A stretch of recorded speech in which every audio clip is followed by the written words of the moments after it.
অবৈধ সার্থকী আজকে পড়তে চলেছে ভুতুড়ে খাদ, লিখেছেন শৈলজানন্দ মুখোপাধ্যায়। শুরু করতে চললাম আজকের গল্প ভুতুড়ে খাদ। তার আগে বলে রাখি, লাইক করতে, সাবস্ক্রাইব করতে এবং কমেন্ট করতে ভুলবেন না আমার চ্যানেলটি, আরও এরকম নতুন নতুন গল্প শুনতে যা হয়তো আপনি আগে শোনেননি। শুরু করতে চললাম আজকের গল্প ভুতুড়ে খাদ। এক কলেয়ারি থেকে আরেক কলেয়ারিতে বদলি হয়ে এসেছি। কয়লাকুঠির ডাক্তার, ভারী ঝকমারি কাজ। খাদের কুল আমিন থেকে আরম্ভ করে ম্যানেজার সাহেব পর্যন্ত যে যেখানে আছে সকলের জীবন মরণ যেন আমারই হাতে। আমি যেন তাদের বিধাতা। কারো পায়ে একটুখানি আঁচড় লেগেছে, ডাক ডাক্তারকে। কোথাও কোনো কুলি মরেছে, সকলের আগে আমাকেই সেখানে ছুটতে হবে। সে যাই হোক, চাকরি করতে এসে সে দুঃখ করে লাভ নেই। বাসাটি মন্দ নয়, টালি দেওয়া খানচারেক ঘর, সম্মুখে দেওয়া উঁচু ছোট একটুখানি রকের নিচেই উঠোন, রান্নার জায়গা, চারিদিক ফাঁকা। ভাবলাম ভালোই হলো, আগে যে কলিয়ারিতে ছিলাম প্রকাণ্ড কলিয়ারি, ছোটোখাটো একটা শহর বললেই হয়। চারিদিকে ধোঁয়া আর বস্তি, দম যেন আটকে আসতো। এখানে তাহলে একটুখানি নিঃশ্বাস নিয়ে বাঁচব। ম্যানেজার বাবুও বাঙালি, বড় অমায়িক ভদ্রলোক। প্রথম এসেছি, তার সঙ্গে আলাপ পরিচয়টা জমিয়ে রাখা ভালো। বিকেলে বেড়াতে বেড়াতে সেদিন তার বাংলোর দিকে যাচ্ছিলাম। কালো রঙের ভুঁড়িওয়ালা বেটে এক ভদ্রলোক আমায় দেখে নমস্কার করে পথের মাঝে থমকে দাঁড়ালেন। গোপগুলি নিচের দিকে বেঁকে রয়েছে।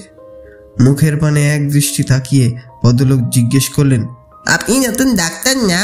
আমি হেড ক্লার্ক। কি আর বলবো, ঘাড় নেড়ে একটুখানি হেসে নমস্কার করে এগিয়ে যাচ্ছি। তিনি আমার পিছু নিলেন, বললেন, চলুন তবে ওই দিক দিয়েই যাই, আপনার সঙ্গে গল্প করা হবে। বলেই তিনি পরিচয় দিয়ে শুরু করলেন নিজের ব্যাপারে বলা। এখানে চাকরি করলেন প্রায় 10 বছর, অথচ একটি দিনের জন্য তিনি কামাই করেননি। বাড়ি তার বেশি দূরে নয়, এখান থেকে মাইল খানেকের মধ্যেই একটা গ্রামে। সন্ধ্যের আগেই রোজ তাকে বাড়ি পৌঁছাতে হয়। কোনো কথাই তাকে আমি জিজ্ঞাসা করিনি, তবুও তিনি আমায় সাবধান করে দিলেন। বললেন, দেখুন এখানে নিয়মই হচ্ছে তাই, আপনিও যেন সন্ধ্যের পর আর বাসা থেকে বেরোবেন না। নতুন মানুষ, জানেন না তো, তাই সাবধান করে দিলাম। বললাম, কেন? বলতেই তার সেই কালো গোফের জঙ্গল ভেদ করে পানে রাঙা লাল কয়েকটি দাঁত বেরিয়ে রইল। বুঝলাম তিনি একটুখানি হাসলেন। বললেন, জিজ্ঞেস করার কিছু নেই, বড় ভীষণ জায়গা মশাই। আপনি ভূতে বিশ্বাস করেন? বললাম, না। এই মরেছে, চারিদিকে ভূত মশাই। কলেয়ারি ভূতে ভূতে একেরে ছেয়ে গেছে। সন্ধে হলে এ তল্লাটে আর জনমানুষে দেখা পাবেন না। খাদের নিচে দিনের বেলাতেই লোকজন নামতে ভয় করে, রাতের কাজ তো একরকম উঠেই গেছে। অন্ধকার রাত্রে কতদিন দেখবেন, কি ভীষণ ব্যাপার। ঘরে বসেই হয়তো শুনতে পাবেন ইঞ্জিনের শব্দ হচ্ছে, খাদ চলছে, ঘন্টা বাজছে। টামলাইনের উপর ঘর ঘর ঘর ঘর করে কয়লার গাড়ি ঠেলার শব্দ পাচ্ছেন, কিন্তু কাছে গিয়ে দেখুন সব চুপ, কেউ কোথাও নেই। সন্ধে হয়তো দেখলেন ডিপোয় কয়লায় একটা গুঁড়ো পর্যন্ত নেই। সকালে গিয়ে দেখুন 4-5 ওয়াগন কয়লা গাদা হয়ে গেছে। বললাম, তাহলে তো ভালোই বলতে হবে, ভূতগুলো খুব উপকারী বলুন। ভদ্রলোক আবার তেমনি দাঁত বের করে একেবারে হাসলেন। বললেন, তা বললে হবে কি, খুন যখন যে লেগেই আছে, এমন মাস গেল না যে খাদের নিচে 2-4টে খুন হচ্ছে না। আগে মশাই যা কিছু হতো ওই খাদের নিচেই হতো। গত 2 বছর ধরে ভূতগুলি দেখছি, উপরে উঠে এসছি। ইঁদুর আমার আপিসের খাতাপত্র আজ ঠিক যেমনটি রেখে তালা বন্ধ করে দিয়ে এলাম, কাল এসে দেখব সব উলট পালট হয়ে গেছে। এখানকার জিনিস ওইখানে, ওখানকার জিনিস এখানে, একেবারে তছনছ কাণ্ড কারখানা। তবে নষ্ট কিছু করে না, এই যা। আজকাল আমাদের গা শোয়া হয়ে গেছে। এসে জিজ্ঞাসা করলাম, তাই বুঝি বেলা থাকতে থাকতে আপনাকে বাড়ি পৌঁছাতে হয়? ঘাড় নেড়ে ভদ্রলোক জানালেন, নিশ্চয়। একদিন যে কাণ্ড ঘটেছিল মশাই, শুনে আপনার গা হাত পা শিউরে উঠবে। থাক, আজ আমার দেরি হয়ে যাচ্ছে, আর একদিন বলবো। এখন চলি, নমস্কার। বলে তিনি তার হাত দুটো তুলে আমায় আরেকটি নমস্কার করে ডান দিকে রাস্তা ভাঙলেন। ম্যানেজার বাবুর সঙ্গে সেদিন আমার অনেক কথাই হলো। বললাম, ভূতের কথা কি সব শুনছি, আপনার কোলে বাড়িতে কি সত্যি? ম্যানেজার বাবু হাসলেন, শুনেছেন এরই মধ্যে? বললাম, শুনেছি, কিন্তু ভূত আবার কি? আমার তো বিশ্বাস হয় না কোনোদিন। ঘাড় নেড়ে ম্যানেজার বাবু বললেন, ও কিছু নয়, তবে খাদের অবস্থা বড় খারাপ। চালগুলি অত্যন্ত নরম, খুব সাবধানে কাজ করতে হয়, নইলে কয়লা কাটতে গিয়ে চাল থেকে পাথর খসে পড়ে, লোকজন প্রায় মারা যায়। কিছুদিন আগে কেন, অনেক দিন আগে আমি তখন এখানে ছিলাম না। শিবারা নদীতে সে বছর ভয়ানক বান হয়।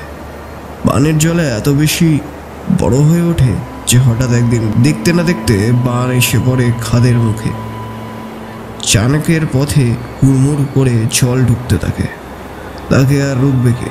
দিনের বেলা খাদের নিচে তখন কাজ চলছে, লোকগুলিকে বাঁচাবার অনেক চেষ্টা করা হয়েছিল, কিন্তু 2 দিন ধরে ক্রমাগত জল ঢুকেছে। 3 দিনের দিন বান যখন কমল, কাদ তখন ভর্তি হয়ে গেছে। পাম্প দিয়ে জল তুলতে তুলতে অনেক কষ্ট করেও নিচে নেমে গিয়ে দেখা গেল প্রায় 50 জন লোক খাদের যেখানে সেখানে মরে পড়ে আছে। ব্যাস, সেই থেকে লোকের ধারণা হলো যে অতগুলি লোক একসঙ্গে যেখানে মারা যেতে পারে, ভূত সেখানে আছে। এই বলে তিনি খুব জোরে হো হো করে হেসে উঠলেন।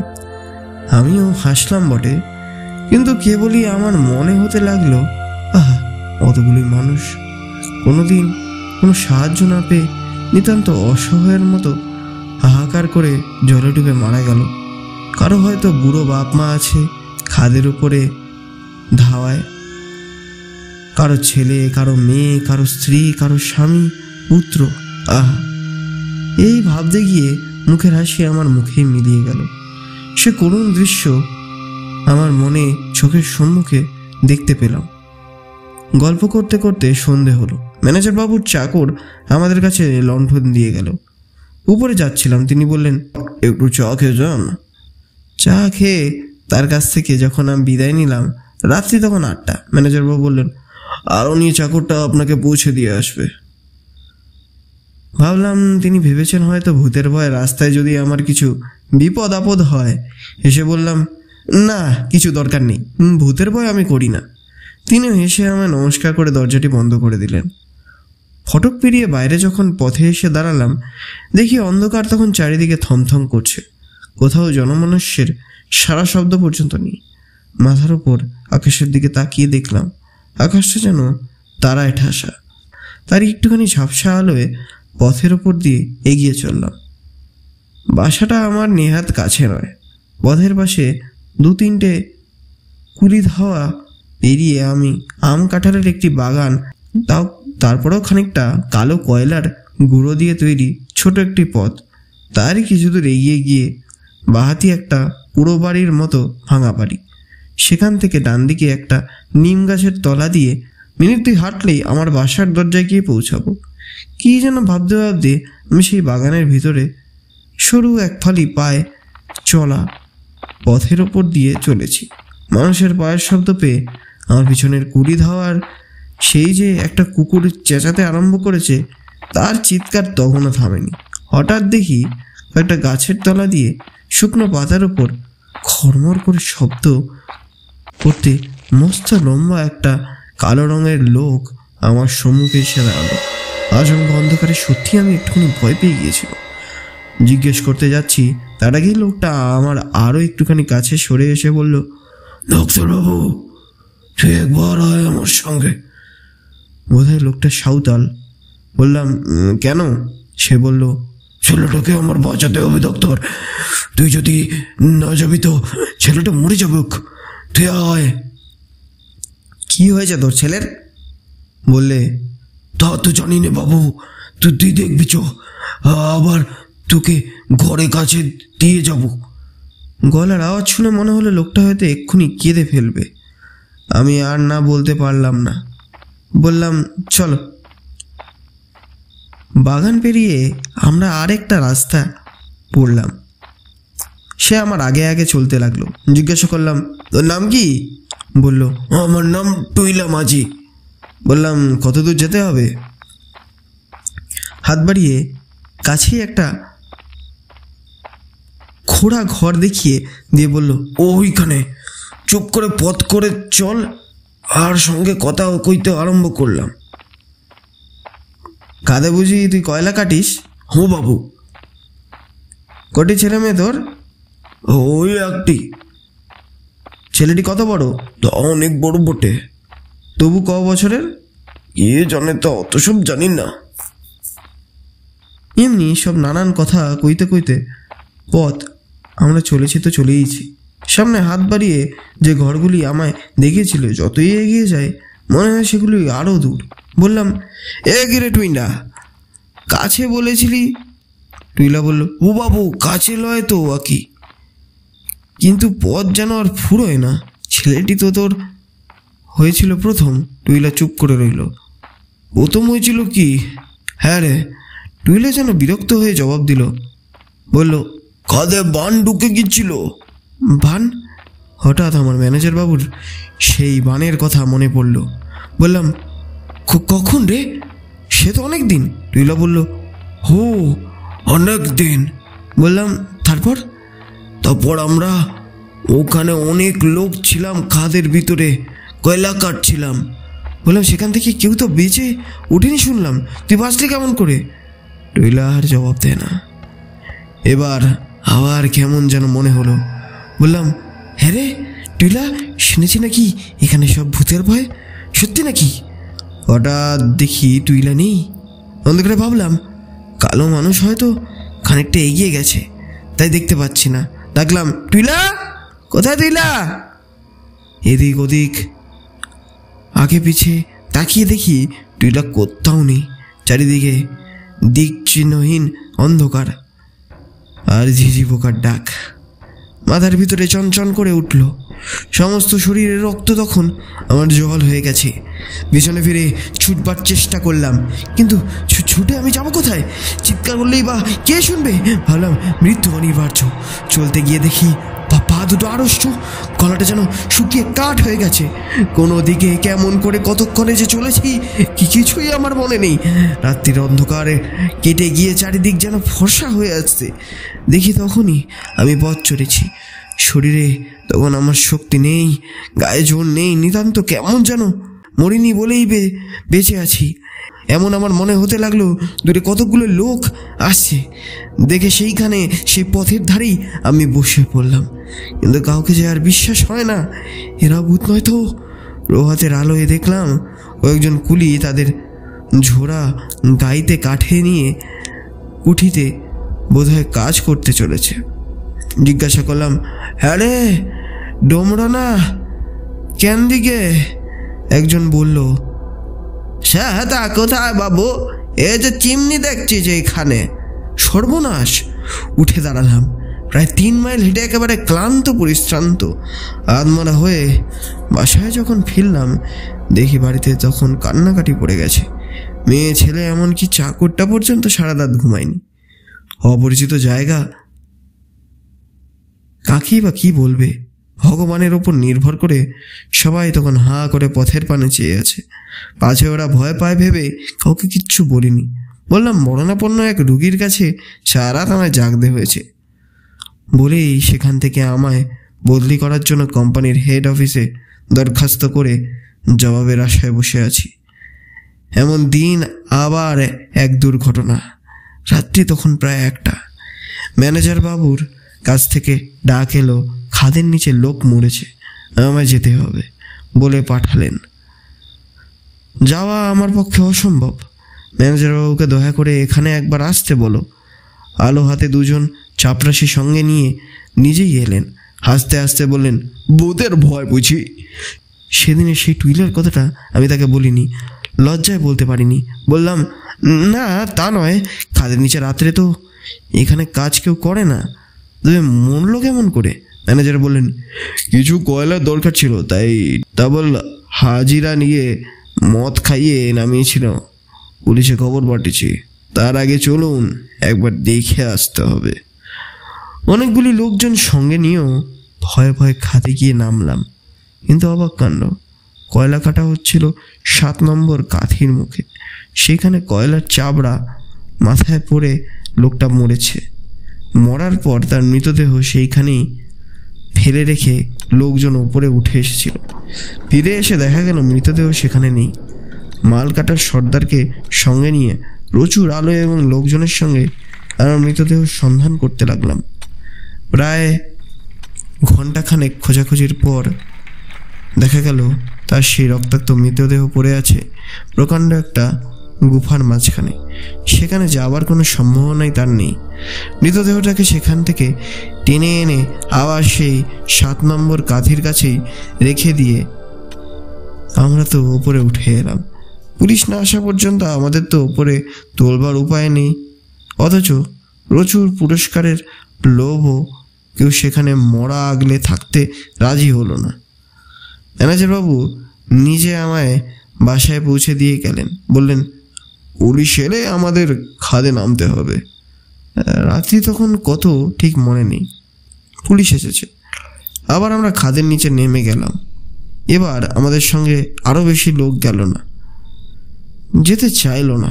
ম্যানেজারবাবু এসে বললেন, পুলিশ যাচ্ছে আমাদের সঙ্গে, আর ভাব নাকি, ভূতের তো আর পুলিশে ভয় আছে। ম্লান হাসি এসে নেমে তো গেলাম। যা থাকে কপালে, একে রাত্রির অন্ধকার, তাই আবার কালো সেই পাতালপুরি, চারিদিকে কালো। তবে আমাদের কাছে আলো ছিল প্রচুর। প্রত্যেকের হাতে একটি করে সেফটি ল্যাম্প, পুলিশের ইন্সপেক্টরের হাতে টর্চ।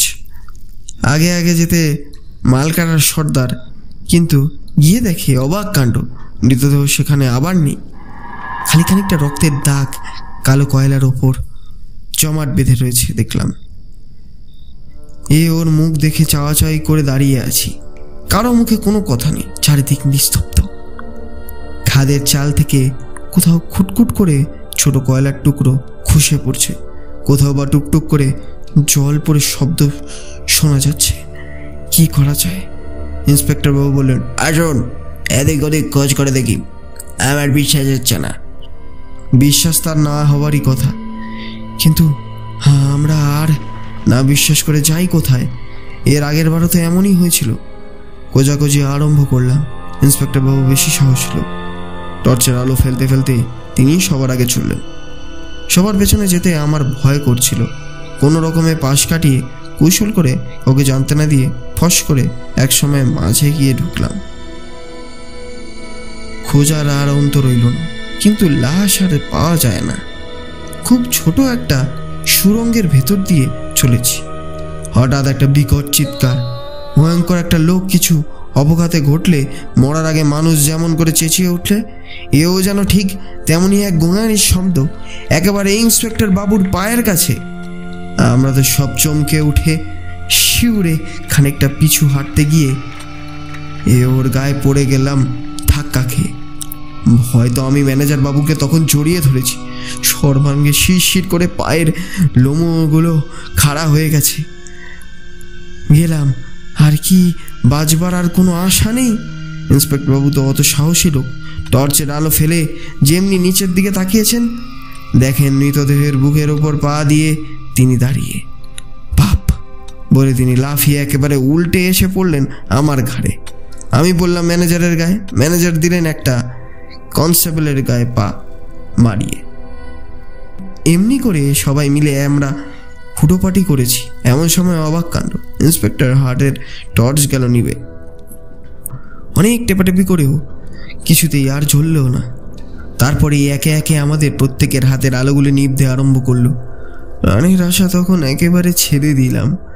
কাঠ হয়ে আমরা দাঁড়িয়ে পরামর্শ করলাম, যেমন করে হোক দেশলাই জেলে সুরঙ্গের দেওয়ালে হাত ধরে চলুন ফিরে যাই। এমন করে এখানে প্রাণ দেওয়ার চেয়ে পালিয়ে যাওয়াই ভালো।